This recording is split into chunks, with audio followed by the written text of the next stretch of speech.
para aprendermos a palavra do Senhor. E eu quero que você abra sua Bíblia em Filipenses. Filipenses, capítulo 1, versículo 1 e 2. Carta do apóstolo Paulo aos Filipenses, capítulo 1, versículo 1 e 2.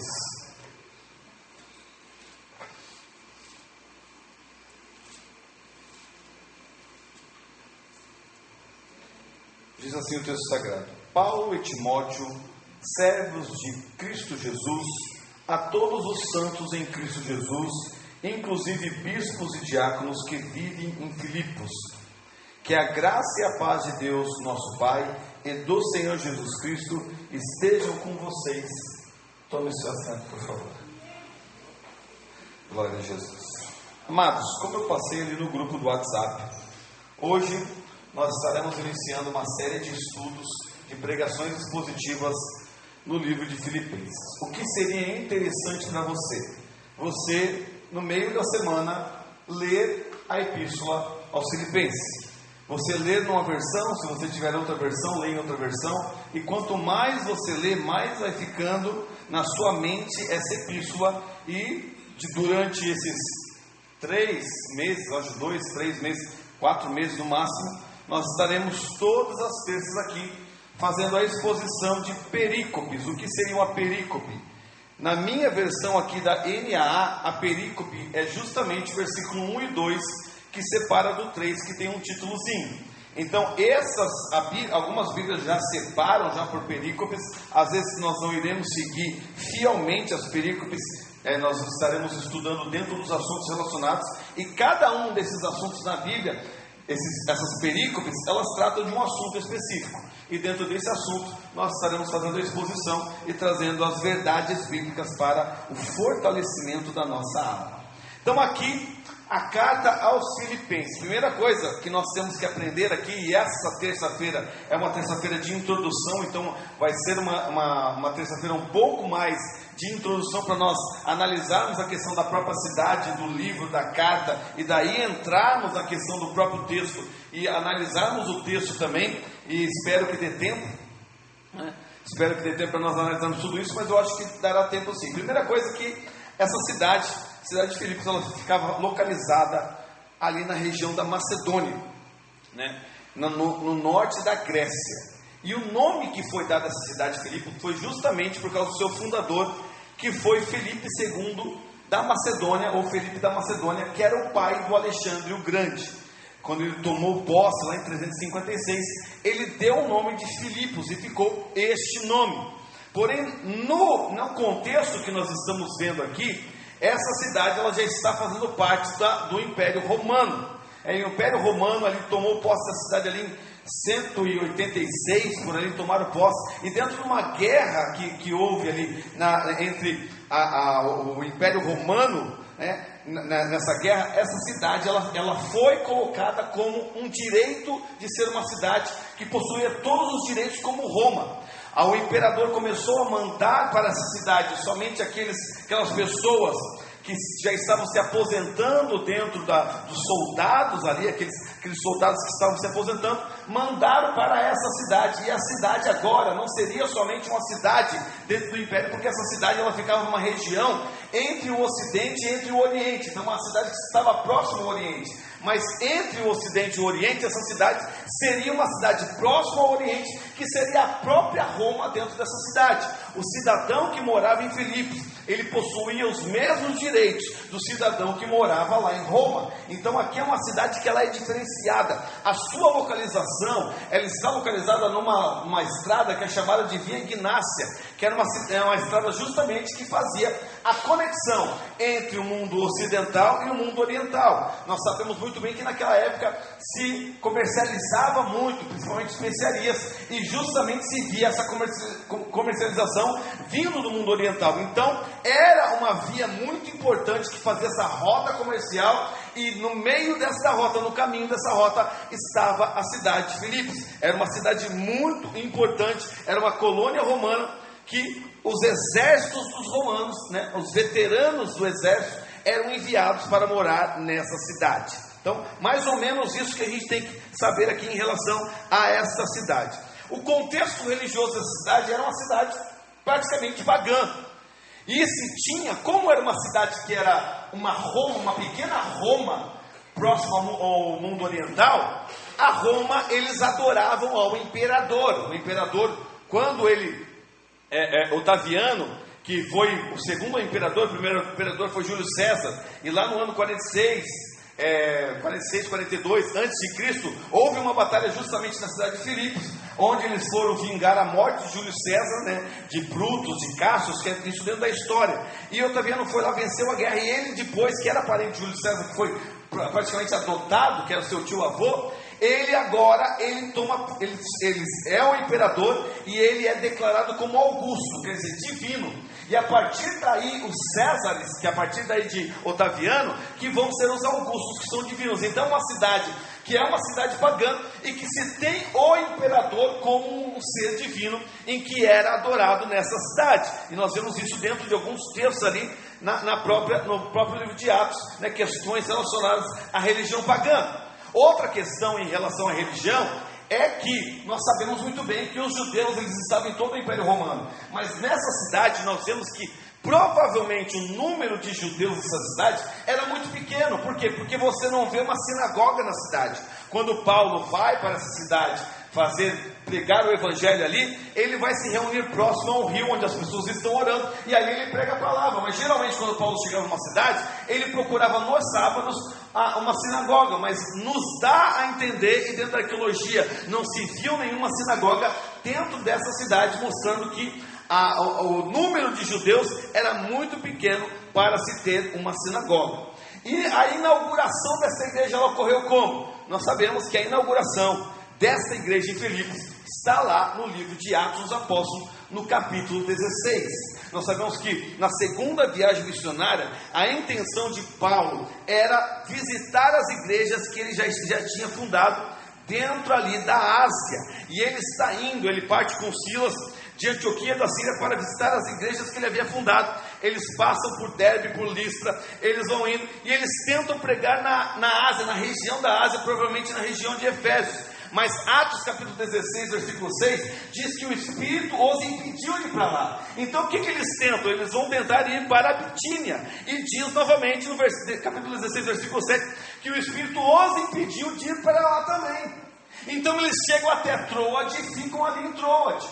E em Troade Paulo vai dormir, e ele tem uma visão de um homem que está de pé, chamando: passa a Macedônia e ajuda-nos. Paulo acorda, conta esse sonho para as pessoas que estão ali com ele, e eles entendem que a intenção de Deus não é que eles vão para a Ásia, mas que eles partam agora para a Europa, que ainda não havia sido pregado o Evangelho. E dentro dessa ida para a Europa, uma das principais cidades, que é uma cidade portuária e que tem essa via importante comercial, é a cidade de Filipos. E eles vão parar na cidade de Filipos. E daí não tem como nós tratarmos de todos os pormenores em relação à inauguração, porque daí nós teremos que pregar expositivamente em Atos capítulo 16 para compreendermos tudo. Mas nós vemos lá que Paulo, ele chega naquela cidade e ele vai próximo ao rio, e ele começa a pregar a palavra. E a primeira pessoa que se converte ao evangelho na Europa é uma mulher chamada Lídia, que era vendedora de púrpura de Tiatira, e ela está ali agora, e o texto diz que o Espírito Santo abre o coração de Lídia para que ela compreenda o evangelho, e ela se rende ao evangelho, e agora chama Paulo e seus amigos para que vão à sua casa, e a sua casa se torna um ponto de pregação do evangelho, onde Paulo e Silas podem agora pregar e anunciar o evangelho com ousadia. É justamente nessa cidade onde Paulo e Silas eles vão, e vem uma mulher com espírito de adivinhação, começa a falar atrás de Paulo e Silas, e Paulo expulsa o demônio daquela mulher, e aí Paulo e Silas são perseguidos, vão para a prisão, são açoitados, e mesmo com açoite nas costas, mesmo presos em correntes, à meia-noite eles começam a louvar, a adorar o nome do Senhor, e um terremoto começa a mexer com aquela prisão de maneira sobrenatural. As correntes são desprendidas, e aquele carcereiro que estava ali, ele pega e tenta se matar, porque ele queria preservar a sua família. Mas quando ele vai falar isso, Paulo fala: não faças tal. E ele pergunta: o que eu preciso fazer para ser salvo? E Paulo diz em Atos 16:31: crê no Senhor Jesus e serás salvo, tu e a tua casa. E ele vai na casa do carcereiro, e toda a família é convertida ao nome do Senhor Jesus Cristo, de forma sobrenatural. E assim inicia uma igreja de maneira sobrenatural nessa cidade de Filipos. Nós vemos que Paulo, passado aproximadamente 10 anos do início dessa igreja, Paulo agora está preso, e nós vamos tratar da prisão em outra exposição, não vamos falar aqui, mas Paulo está preso, provavelmente em Roma. E muitos pensam que Paulo está lá numa casa sozinho. Não, ele fala por 4 vezes em Filipos que ele está em correntes, provavelmente está algemado. E ele está ali nesta casa, e para pregar o evangelho agora, essas pessoas, Paulo começa a escrever cartas. E o que seriam as cartas hoje, irmãos? Hoje nós temos, é um pouco mais difícil nós recebermos cartas, ainda recebemos.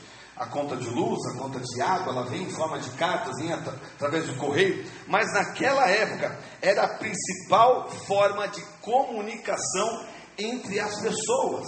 As cartas eram algo muito importante.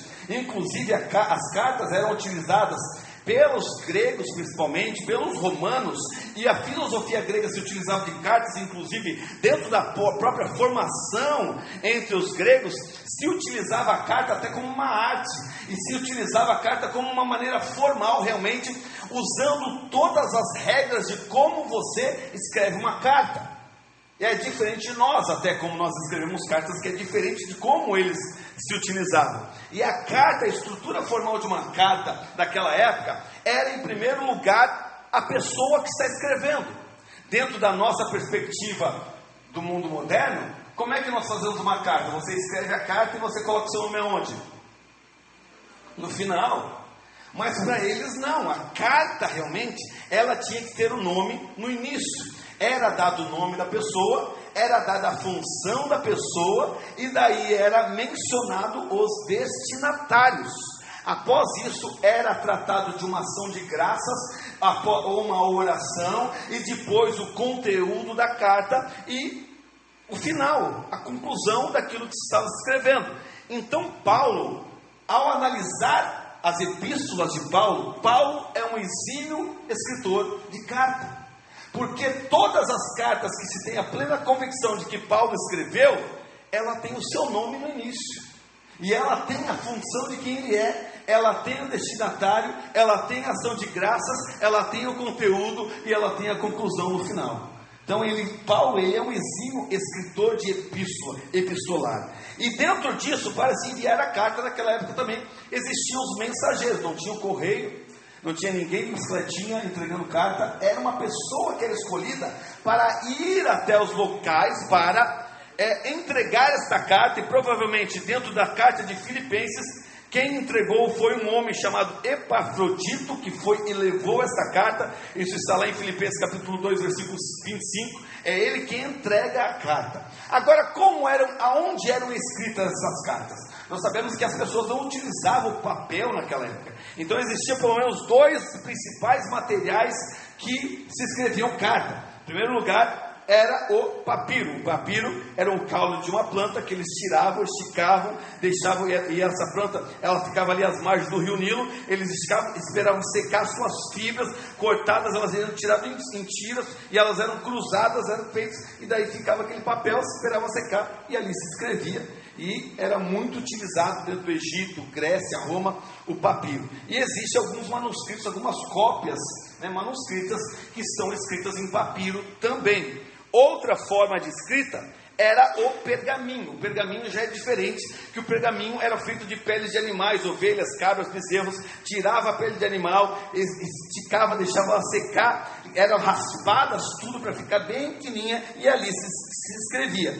A questão do pergaminho é que o pergaminho era um material que era muito mais durável do que o papiro. O papiro, com o tempo, ele vai se desgastando e vai, tanto que acharam papiros, inclusive da parte do Novo Testamento em grego, que só tem uma partezinha que eles juntam ali, tentam juntar, porque é um material que com o tempo ele vai se deteriorando. O pergaminho, ele era algo muito mais durável, e era utilizado na cultura grega, na romana. Eles utilizavam tanto o papiro como o pergaminho. E as cartas, elas eram escritas diferente de nós hoje. Geralmente, cartas, elas tinham endereço geralmente para uma pessoa individual, mas elas eram lidas também em forma coletiva, como algumas cartas que Paulo escreve. Um exemplo é a carta de Colossenses capítulo 4, versículo 16. Paulo fala que a carta aos Colossenses era para ser lida em toda a Laodiceia. Então era uma carta pública que deveria ser lida na presença de todos. Inclusive a maioria das cartas que estão lidas, como nós vamos ver até na nossa introdução, a todos os santos em Cristo Jesus, nos dá a entender que a própria carta aos Filipenses era uma carta que era para ser lida diante da igreja, porque ela está sendo direcionada não a uma pessoa individual, mas a toda a igreja que está ali em Filipos. Então era algo mais coletivo. E as epístolas que nós temos, elas têm um tom exortativo e tem um tom teológico, que é algo para trazer realmente o conteúdo daquilo que Deus tem para a igreja. E a maioria das cartas que Paulo escreve, ele está resolvendo problemas, ele está resolvendo pepino, porque essa é a função do pastor. E o apóstolo Paulo, embora seja conhecido como missionário e apóstolo, ele era também pastor, porque ele pastoreava as igrejas de longe, e ele orientava os seus líderes para que a igreja fosse bem pastoreada. Então, dentro desse início aqui, nós vemos que nós vamos seguir aqui a questão da própria exposição bíblica, dentro da questão do própria forma da carta. Nós vamos ver o remetente da carta, nós vamos ver o destinatário da carta, e nós vamos ver a primeira saudação, porque daí a oração ela vai ser vista a partir do versículo 3, e daí é para a próxima exposição. Até aí tudo bem, irmãos? Estou muito rápido? Não, vou tomar uma aguinha, peraí. Vamos lá, querido. Vamos então para a carta, e a primeira parte é o remetente da carta, versículo 1. E parece, quando nós lemos, parece que não tem muita coisa para nós falarmos aqui, mas tem bastante coisa, irmãos, bastante coisa, tá? Primeira coisa, remetente da carta, versículo 1 diz, você pode permanecer com a sua Bíblia aberta ou acompanhar ali, versículo 1 diz: Paulo e Timóteo, servos de Cristo Jesus, a todos os santos em Cristo Jesus, inclusive bispos e diáconos que vivem em Filipos. Primeira coisa que nós lemos é que em outras cartas, Paulo ele se identifica sozinho, mas aqui ele está falando Paulo e Timóteo. Então, há um acréscimo de alguém, mas não é somente nessa carta, né? Em outras cartas da prisão, porque são 4 cartas da prisão. Quais são elas? Filipenses, Colossenses, Efésios e a menor carta. Qual que é a menor carta de Paulo? Menor carta de Paulo tem um capítulo só? Filemão. Essas 4 cartas são as cartas da prisão, que provavelmente foram escritas juntas. Qual seria a primeira? Tem como nós descobrir qual seria a primeira e qual seria a última carta? De certa forma tem. Por quê? Porque em Efésios, em Colossenses e em Filemão, Paulo cita Lucas. Paulo vai citar Lucas. Mas em Filipenses, Paulo não cita Lucas. Então, o que nos dá a entender? Ou Lucas ainda não havia chegado e a Filipenses é a primeira carta, ou o que é mais provável, Lucas já tinha ido e Filipenses é a última carta que Paulo escreve dentro da prisão. Amém? A carta aos Filipenses ela é conhecida como a carta da alegria, mas ela também é conhecida, e dentro da identificação da própria forma que Paulo está escrevendo, a forma literária, ela é conhecida como a carta da amizade, mas isso nós vamos ver em outra, na próxima exposição. Então em Colossenses e em Filemão, em outras cartas como 2 Coríntios, 1 Tessalonicenses, 2 Tessalonicenses, Paulo cita alguém junto com ele também, mas não era comum isso, porque quando ele fala que é Paulo e Timóteo, nos dá a entender o quê? Que foi só Paulo que escreveu? Dá a entender que é Timóteo que está escrevendo também, mas Timóteo, ele não é coautor da carta. O autor da carta, além de ser o Espírito Santo, que nós bem sabemos por ser uma carta inspirada, mas é o próprio apóstolo Paulo. Então, por que Paulo cita agora Paulo e Timóteo, para que os filipenses tenham a ciência de que Timóteo está juntamente com Paulo agora escrevendo a carta? Em primeiro lugar, é que embora Timóteo não esteja escrevendo, Paulo cita Timóteo, mostrando: Timóteo está junto comigo em concordância daquilo que eu estou escrevendo para vocês. Mas a intenção maior seria em que o próprio Paulo gostaria de enviar Timóteo a Filipos. Então ele já cita Timóteo ao lado dele, para que ele fique ali juntamente na carta. E no capítulo 2, versículo 19, ele vai citar Timóteo, que está com ele, que diz 2,19: e espero no Senhor Jesus que em breve vos mandarei Timóteo, para que também eu esteja de bom ânimo, sabendo dos vossos negócios. Então ele cita Timóteo no início da carta, já na intenção de falar para os filipenses que ele vai enviar Timóteo juntamente, posteriormente, para saber um pouco deles. E dentro disso, quando ele inicia a carta, primeiro ele fala o nome, que ele é Paulo, e depois cita a função dele. Qual que é a função que Paulo cita dentro do verso que nós lemos? Ele fala: servos de Cristo Jesus. Então era o aspecto de uma carta na época bíblica normal citar a identificação da posição. Mas nesta carta o apóstolo Paulo não cita a realidade da sua posição, como cita nas outras cartas. Além de Filipenses, a carta de Tessalonicenses e a carta de Filemão, ele só menciona servo de Cristo. Porém, na maioria das outras cartas, ele não cita somente servo, ele cita, como em Romanos, no capítulo 1, versículo 1, diz: Paulo, servo de Jesus Cristo, chamado para ser apóstolo. E nós vamos ver que Paulo vai citar o seu apostolado em 1 Coríntios capítulo 1, versículo 1, 2 Coríntios capítulo 1, versículo 1, Gálatas capítulo 1, versículo 1, Efésios 1 e 1, Colossenses 1 e 1. Paulo sempre cita o seu apostolado. Ele fala do seu apostolado para confirmar a sua autoridade que ele está escrevendo. Ele fala sobre o seu apostolado para que aquelas pessoas que estão ouvindo ouçam o que ele tem a dizer, não somente como uma pessoa que está escrevendo qualquer coisa, mas como um apóstolo do Senhor que está orientando a igreja, para que a igreja ouça o que ele tem para dizer para eles.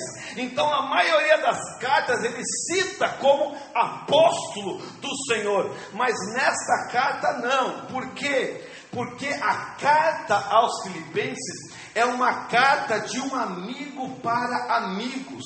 A igreja de Filipos é a igreja que o apóstolo Paulo mais tem ligação. Ele não precisa colocar a sua posição como apóstolo. Por quê? Porque os seus amigos sabem que ele é apóstolo. Os amigos sabem a autoridade que ele tem. Os amigos sabem aquilo que está sobre a vida do apóstolo Paulo, e ele não precisa colocar isso como autoridade. Ele simplesmente escreve para os seus amigos, falando e comungando com esta amizade. E esta carta é a carta que mais tem as questões particulares de Paulo, porque é uma carta realmente de um amigo para amigos, e não há essa necessidade dele se colocar como apóstolo. Outra questão aqui que nós já lemos, ele fala que ele é, então, se ele não é apóstolo, ele é o que? Ele é servo. Ele se coloca como servo aqui. E o termo aqui de servo, né, é realmente a questão de escravo. E pelo menos 3 motivos Paulo cita essa questão de servo. Em primeiro lugar, ele fala da sua posição, da possessão absoluta que Cristo tem sobre ele. Ele está falando, eu sou servo. Eu sou servo. Servo de quem, Paulo? Servo de Jesus Cristo. Servo daquele que pagou um preço de sangue por mim. Eu não me pertenço mais. Eu pertenço somente a Ele. Eu sou escravo dele. Eu sou servo dele. Eu não pertenço mais a mim mesmo. Não tem ninguém que tenha posse da minha vida. A minha vida não me pertence mais. A minha vida é dele, a minha vida pertence a ele. É isso que Paulo está falando. Eu sou um servo de Deus, eu sou um escravo de Cristo. A posse da minha vida pertence ao Senhor. E outra questão em relação ao próprio escravo é que Paulo, dizendo isso, ele está dizendo: a minha obediência absoluta é a ele. Se eu sou servo, se eu sou escravo dele, isso quer dizer que ele é o meu Senhor. Ele é o meu Senhor. E ele poderia dizer muito bem, e vocês mesmo, Filipenses, vocês sabem muito bem disso. Por que os filipenses sabiam disso? Porque vocês sabem que o meu desejo era ir para a Ásia. Eu tinha feito um plano para pregar na Ásia. Eu tinha tudo esquematizado. Senhor, o meu sonho é passar pelas igrejas de novo e pregar na Ásia. Mas quando eu tentei ir para a Ásia, o Espírito não deixou. E quando o Espírito disse não, eu disse não também. Não vou, porque o meu Senhor é Jesus Cristo, e Ele que manda na minha vida. Se isso acontecesse muitas vezes hoje, muitas pessoas pensariam muito bem e falar: não, Senhor, mas eu quero tanto. Não, Senhor, mas lá tem meus amigos, Senhor, eu quero ir lá. Eu preciso ir lá na igreja. Mas o Espírito falou não. Ele falou: tá, não vão para cá, então vão para Bitínia. O Espírito falou: não é por aí. E quando o Espírito deu a visão da Macedônia, é para cá, então eu vou. Assim é aquele que se considera como um servo. O Senhor manda. A pessoa, ela não fica questionando, ela não fica meditando, ela simplesmente obedece. O Senhor está falando para andar por aqui, eu vou por aqui. Se não é para ir para lá, eu não vou para lá. Eu vou ficar aonde o Senhor me mandar, porque eu sou escravo e Ele é Senhor. É isso que Paulo está dizendo. Mas também, queridos, esse termo servo, dentro do contexto do próprio apóstolo Paulo, que ele era um pregador aos gentios, mas Paulo foi formado dentro de uma cultura religiosa judaica. E o termo servo no Antigo Testamento, ele estava sempre falando dos homens de Deus. Os homens de Deus, os profetas, eram chamados de servos.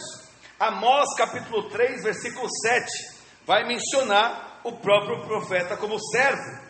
Eu vou citar alguns versículos aqui, não vou parar, irmãos.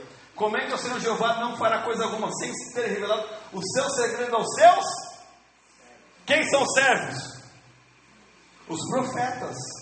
Então os profetas eram chamados de servos. Outros personagens que são chamados de servos é o próprio Moisés, Josué, Davi. Josué capítulo 1 versículo 2 chama Josué de servo. Juízes 2:8 também fala sobre servo.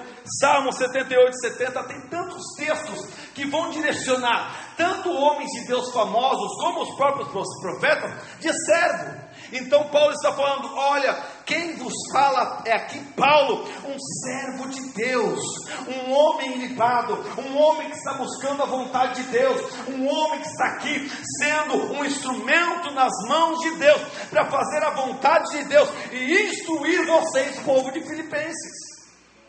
Então é nisso que o apóstolo Paulo está se colocando, como um homem de Deus, como um servo de Deus, que está ali sendo utilizado nas mãos do Senhor para fazer a vontade de Deus. É nesse sentido que o termo servo, ele vai sendo levado aqui. E eu falo para uma coisa para vocês, irmãos: a escravidão cristã, ela não é uma coisa ruim, é uma coisa boa. Porque quando nós somos escravos de Cristo, e quanto mais escravos nós somos de Cristo, mais liberdade nós vivemos, mais a verdadeira liberdade nós vivemos. Porque liberdade não é fazer o que nós queremos, liberdade é fazer aquilo que é bom, aquilo que é a vontade de Deus, aquilo que edifica a nossa alma, aquilo que traz crescimento para a nossa vida. Isso é a verdadeira liberdade. Porque uma pessoa que ela é livre, ela sempre vai optar por aquilo que é coisa boa. E a liberdade cristã está relacionada a isso. É o que o apóstolo Paulo vai dizer em outras epístolas: tudo me é lícito, mas nem tudo me convém. Ah, vocês da igreja, vocês não podem fazer isso, vocês não podem fazer aquilo. Não, nós podemos. Nós não fazemos porque não queremos, porque somos livres em Cristo Jesus. As cadeias que nos prendiam a esses pecados, a essas coisas que só levam à condenação, e a tristeza e a angústia, essas prisões, nós somos libertados pelo poder do Espírito Santo, e hoje somos livres para adorar e para fazer a vontade de Deus nas nossas vidas. Somos completamente livres. É o que diz João 8,36: se pois o Filho vos libertar, verdadeiramente serão livres. Nós somos livres em Cristo Jesus, mesmo sendo escravos de Cristo. E essa é a questão do paradoxo em que nós temos que entender. A escravidão em Cristo é a verdadeira liberdade, porque nós somos os servos, os escravos de orelha furada. É aquele servo que o Senhor fala: você está livre, você pode ir para onde você quiser. E o servo fala: eu não quero ir para lugar nenhum, eu quero continuar te servindo. Então vem cá, vou furar a tua orelha. Você é o servo que está aqui pela própria vontade. Assim nós somos livres, podemos fazer o que nós queremos, mas a nossa vontade agora é fazer a vontade daquele que nos escolheu, daquele que enviou seu Filho para morrer em nosso lugar. A nossa vontade agora tem que ser agradar a Deus, e essa é a verdadeira liberdade. Então é isso que nós temos que viver dentro daquilo que é servidão. Segundo tópico, irmãos. Esse foi só o primeiro tópico, vamos lá. Segundo tópico: quem são os destinatários? Ainda está no versículo 1. Nós vimos Paulo e Timóteo, servos de Cristo Jesus. Aí vai os destinatários da parte B do versículo: a todos os santos em Cristo Jesus, inclusive bispos e diáconos que vivem em Filipos. Primeira coisa, quem são os destinatários? Todos os santos. Paulo não faz distinção aqui. Paulo não fala: essa carta você leva para a elite, essa carta você leva somente para aquelas pessoas que têm uma situação financeira boa. Não, a carta aos Filipos é para todos, não tem distinção nenhuma. Muito mais nessa igreja, porque se nós analisarmos pelo texto de Atos capítulo 16, esta igreja era multicultural, porque as pessoas que se convertem em Atos 16, elas são de várias culturas. Por exemplo, a primeira conversão foi de Lídia. Dá a entender a Lídia, estando próxima ao rio e estando no meio da oração dos judeus, que ela era uma prosélita, ou seja, ela era uma mulher que não era judia, mas se converteu ao judaísmo, estava ouvindo a palavra e orando junto, mas era uma gentia que vivia uma cultura piedosa dos judeus. Outra que é liberta é a mulher com espírito demoníaco. Era uma mulher grega, era uma mulher que vivia no misticismo, estava ali comprometida com os demônios, estava possessa e é liberta. Outro que se converte, um romano.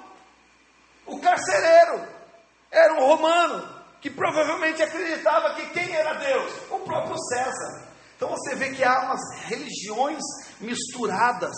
Eles eram de raças diferentes, como eu mencionei. Lídia, ela era asiática, diz que ela era de Tiatira. Tiatira é uma cidade na Ásia. Ela era uma mulher asiática.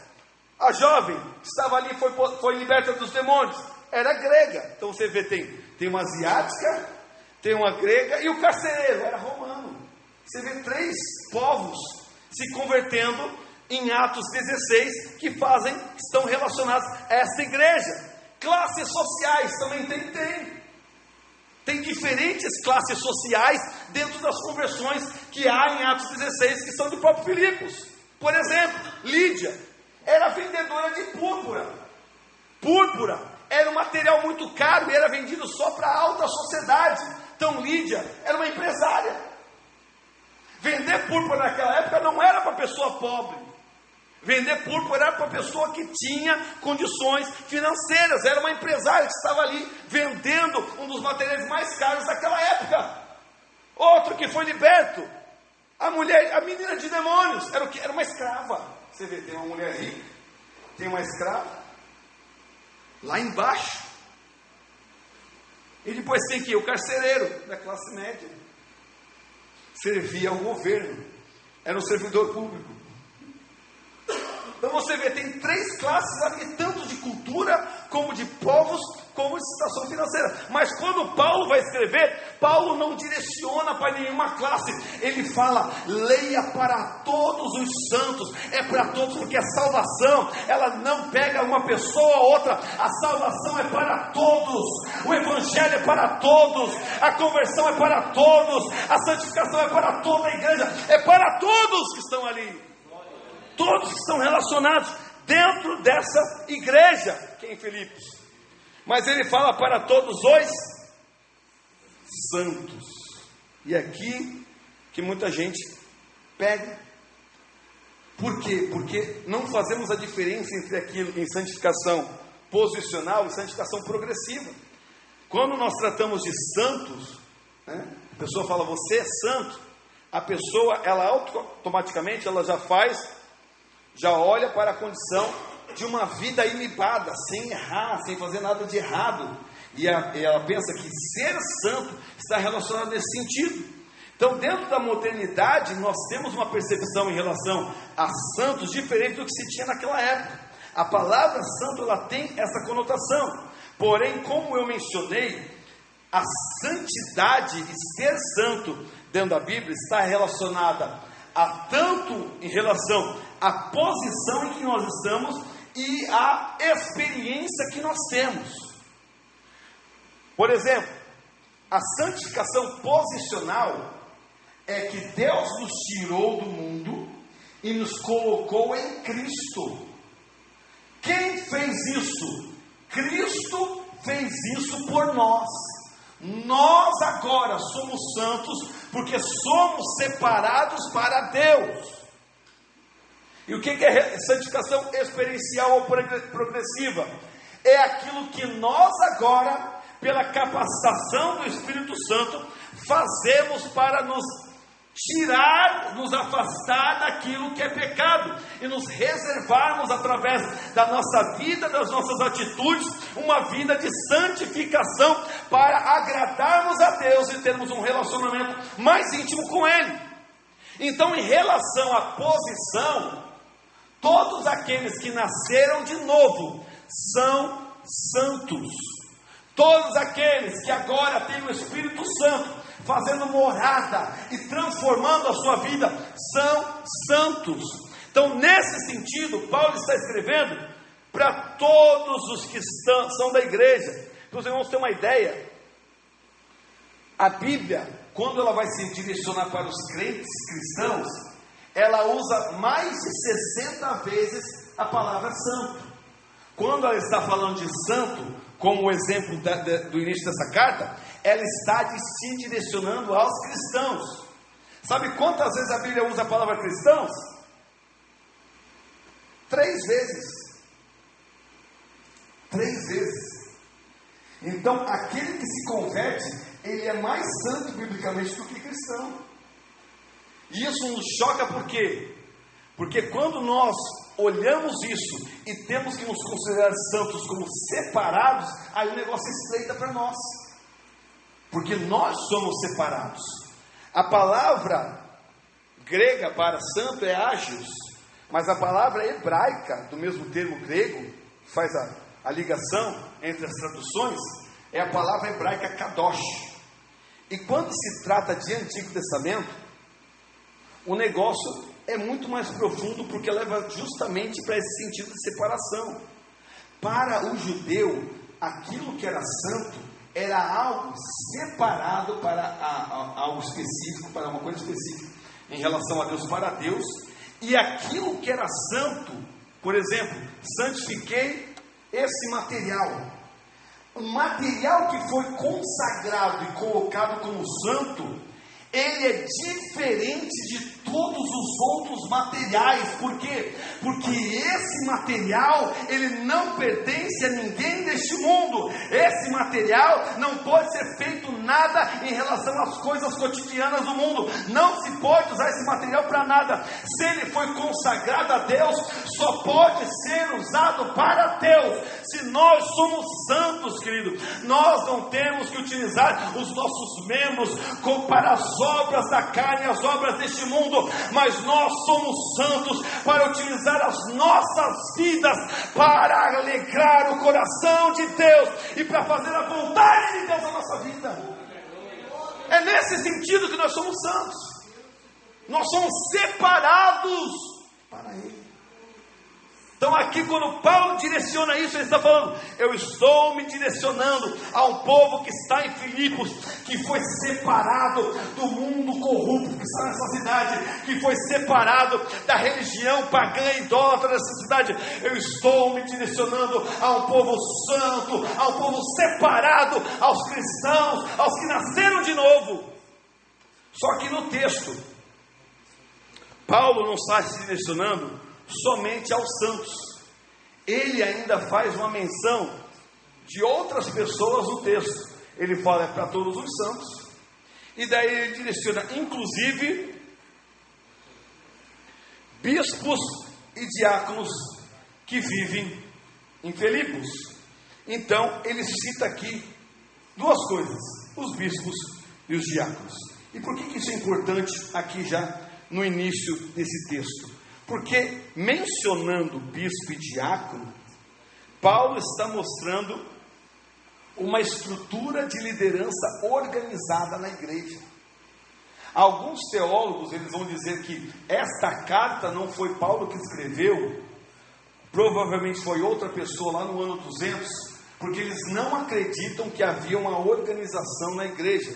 Porém, nós vemos isso várias partes em Atos dos Apóstolos, onde há bispos, há líderes que estão liderando a igreja, mostrando que desde o início da igreja primitiva já havia uma intenção de organizar, colocando líderes na igreja. Até porque o próprio apóstolo Paulo, ele era um judeu e influenciado pelo judaísmo, ele sabia que no própria seita que ele fazia parte, que eram os fariseus, existia uma constituição de 70 membros, que eram os mais velhos, que era o Sinédrio, que eram os líderes para fazer a organização daquela seita religiosa. Então, sabendo disso e sabendo a necessidade de colocar pessoas maduras, pessoas inteligentes, para estar na frente da igreja e não deixar a igreja sem líder nenhum, porque rebanho sem líder começa a ser disperso. Ele começa a direcionar homens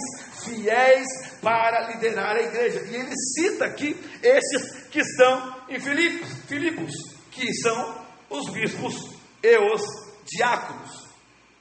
A palavra bispo no grego, você vai lembrar de outra palavra em português, porque a palavra bispo no grego, ela é episcopoi, que fala de episcopos, né? Episcopado. Mas nós vamos ver que esses líderes, eles tinham outros nomes que eram utilizados, que são usados também de maneiras intercambiáveis, como os presbíteros, anciãos e até mesmo pastores. Vamos lá então, irmãos? Vamos ver, então, primeiramente, que nós vamos ver que é intercambiável, Atos dos Apóstolos, capítulo 20, versículo 17 e versículo 28. Eu vou ler aqui para os irmãos. Atos 20, 17 e 28.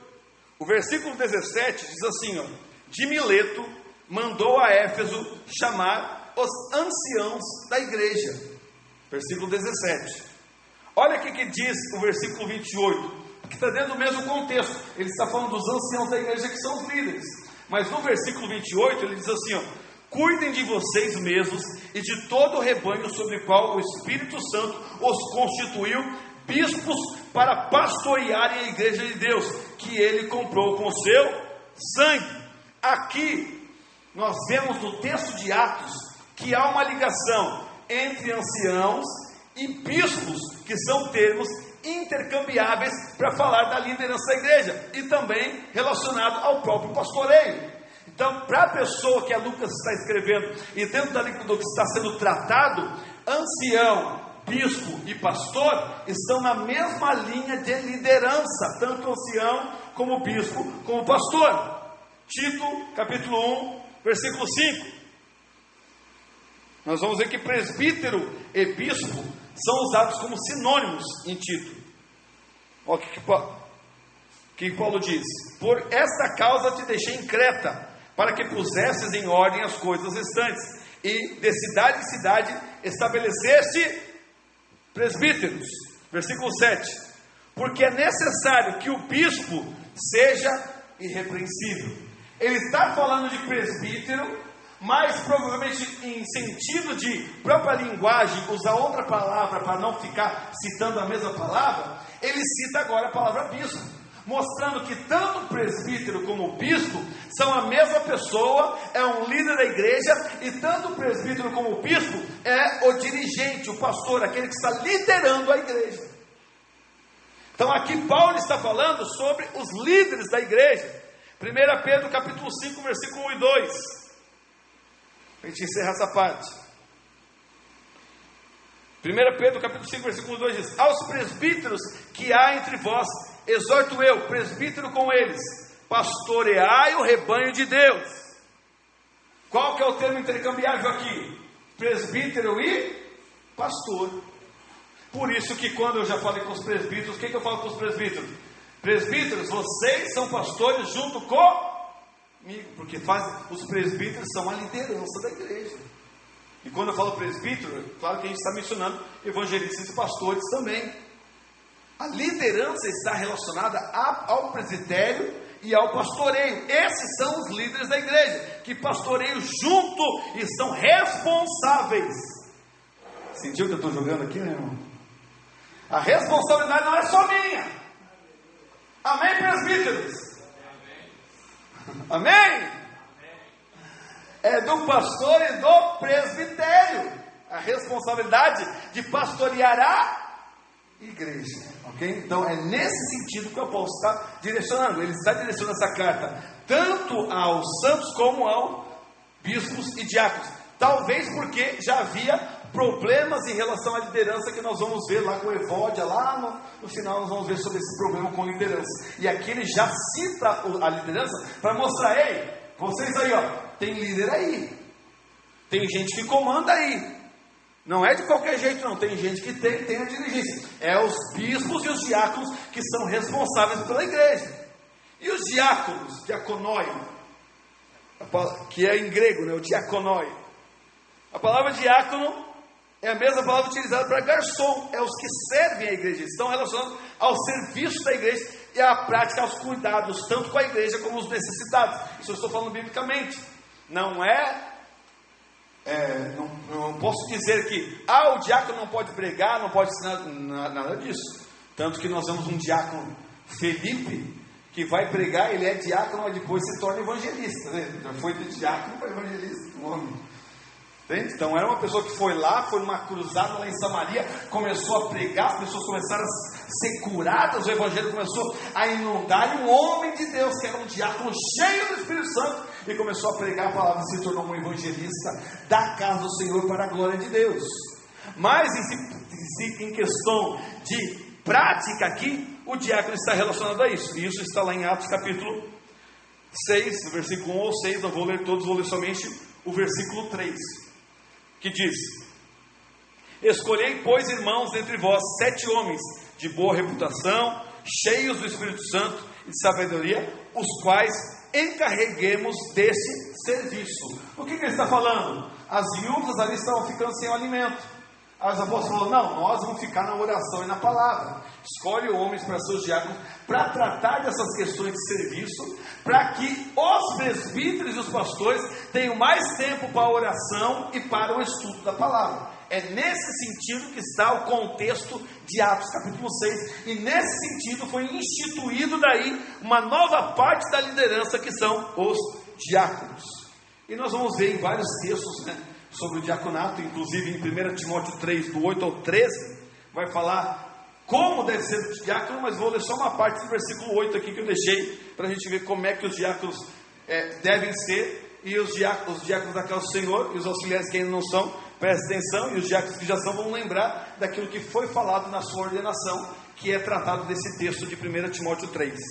Da mesma sorte, os diáconos sejam honestos, não de língua dobre, não dados a muito vinho, não cobiçosos, de torpe ganância, e por aí vai. Aqui Paulo fala de algumas qualificações do diácono. Amém, irmãos? Amém. Até aí tudo bem? Vamos para frente? Vamos para o versículo 2? Vamos ver então a saudação no versículo 2, para nós chegarmos no final aqui e encerrarmos a exposição desses dois textos. Saudação, versículo 2. O versículo 2 nos diz que a graça e a paz de Deus, nosso Senhor Pai, e do Senhor Jesus Cristo estejam com vocês. Aqui o apóstolo Paulo faz algo bem diferente do que é feito dentro de uma carta que era utilizada dentro do mundo grego e do mundo romano. Por quê? Porque a expressão que é falada normalmente dentro das cartas que era usada no mundo helênico, no mundo grego, era o termo chairem, que está falando de alegria, mas a tradução melhor de chairem seria saudações. Só estava saudando. A palavra chairem está trazendo uma saudação somente. Mas Paulo, como ele é especialista em converter tudo ao evangelho, Paulo não usa o termo chairem, que está falando de saudações a vocês. Paulo usa o termo charis, que é graça. E quando Paulo usa o termo de graça, ele sabe muito bem do que ele está expressando desde o início, porque ele está expressando já o evangelho que ele tinha e que ele mesmo havia expressado, que é o evangelho da graça de Deus. Ele está expressando para vocês: olha, eu quero que a graça de Deus esteja sobre vocês. E o que é graça, irmão? Graça é um dom imerecido. Graça é um favor dado por Deus a pecadores. Graça é algo que se estende em favor imerecido às pessoas que estão sem esperança nenhuma, estão desamparadas, e elas não têm nada nelas que possa receber ou possa ser digna dessa graça. Mas Paulo fala: olha, para vocês filipenses, para vocês povo de Filipos, eu quero que a graça de Deus seja concedida a vocês, o favor imerecido de Deus, aquilo que Deus tem para vocês, que seria se fosse por merecimento, vocês não iriam ganhar, mas eu quero que essa graça seja derramada sobre a vida de cada um que está nesta igreja.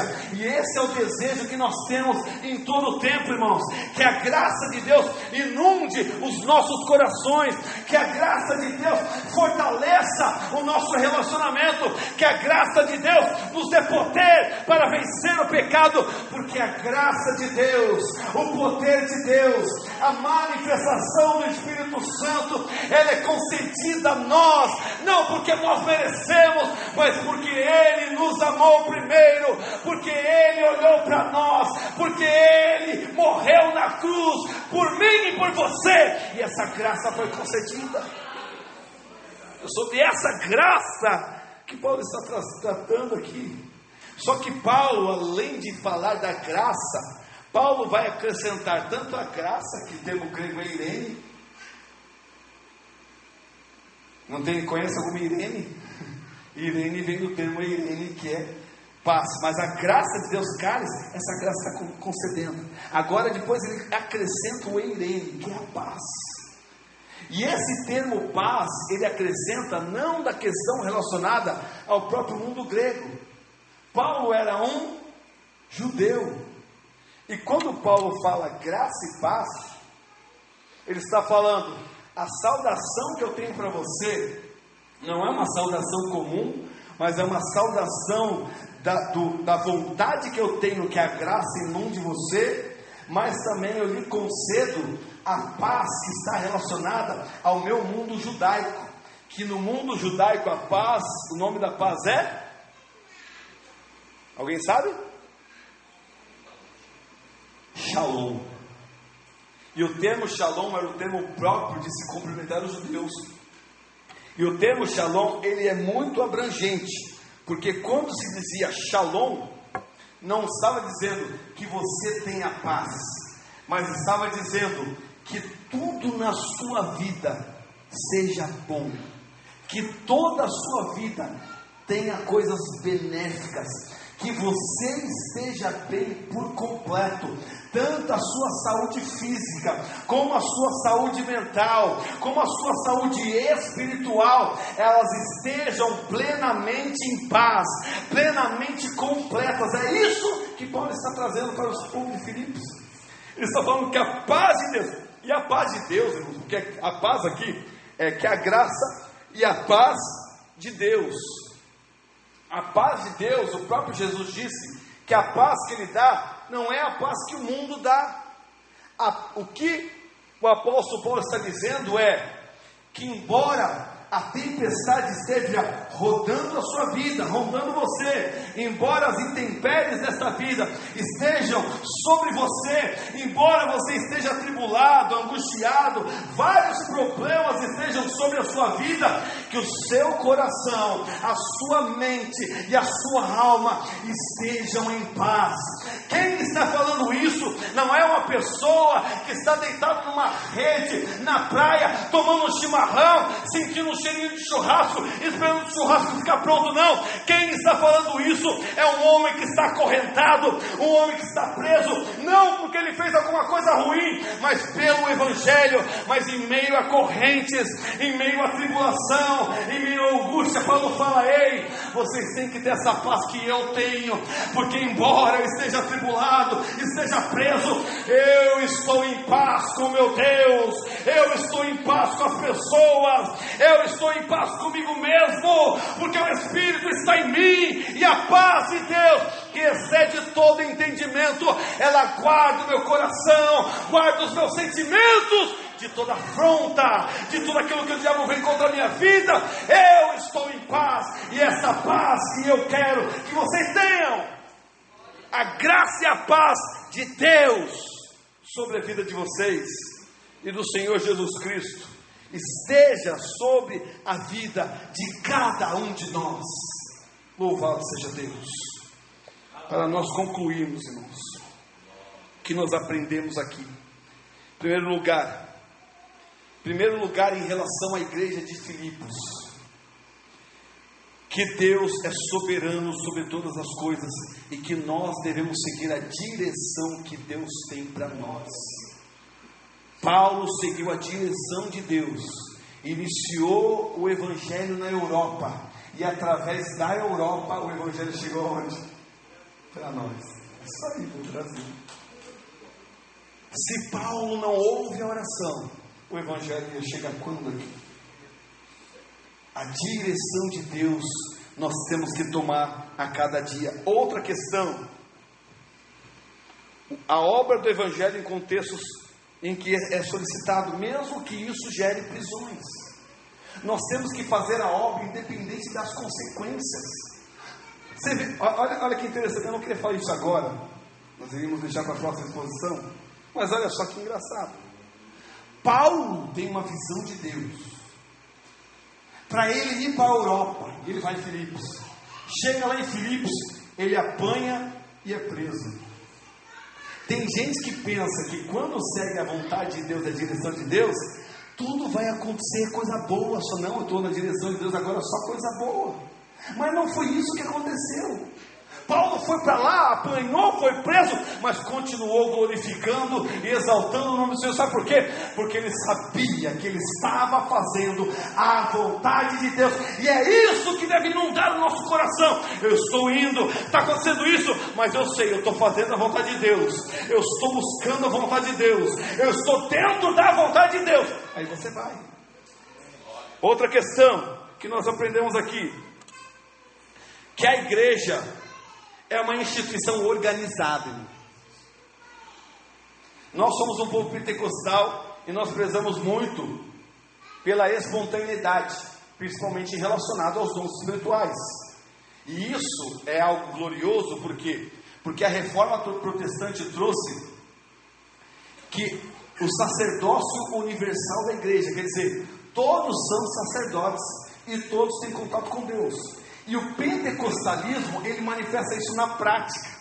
Porque eu sou o pastor da igreja, eu estou pregando, mas no meio do culto, no final do culto, pode levantar um aí e falar, assim diz o Senhor, e entrega uma mensagem, porque a participação do culto, ela não é restringida somente a homens que fazem parte do corpo de obreiros, que são uma elite dentro da igreja. Não, o corpo de obreiros não é elite, o corpo de obreiros é justamente aqueles que servem a igreja, mas o culto, ele é constituído por todos os membros, e cada membro pode se levantar em oportunidade para pregar a palavra e trazer algo da parte de Deus, para que a vontade de Deus seja estabelecida. Então isso é manifestado dentro de nós. Porém, a igreja é organizada, irmão. Não é que qualquer pessoa, não. A igreja é organizada. Aqui tem um pastor. Aí deixa eu falar, até tratar algo aqui rapidamente.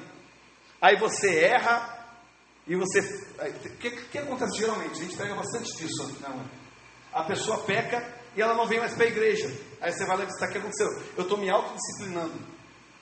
Fala, querido, você não pode se autodisciplinar porque você não é o seu pastor. Na igreja que você congrega tem um pastor. E quem é que disciplina a ovelha, literalmente da ovelha? É a ovelha mesmo? É o pastor. Se a ovelha está indo muito longe, o que o pastor faz? Vai lá, quebra a perninha dela, bota no ombro e traz a ovelha para perto. Então, a disciplina do pastor, a igreja é organizada, irmão. Se eu não estou aqui, tem outros homens de Deus que estão aqui para liderar a igreja. Se nenhum de nós está aqui, nenhum dos dirigentes da igreja, tem os presbíteros da igreja que estão como responsáveis pela igreja. A igreja tem uma organização e nós aprendemos isso no versículo que nós lemos. E outro, para nós finalizarmos, é que a graça e a paz, elas devem fazer parte, devem ser realidades na minha e na sua vida. Nós estamos cheios da graça de Deus e a paz de Deus inundando os nossos corações. Se coloque de pé em nome de Jesus. Semana que vem nós estaremos fazendo a exposição do versículo 13 até o versículo 11, para nós darmos continuidade. Por isso, leia o texto em casa, leia o texto de Filipenses, leia uma vez, duas vezes, leia quantas vezes for possível, para que você venha se aprofundar cada vez mais e venha aprender cada vez mais os ensinos da palavra de Deus.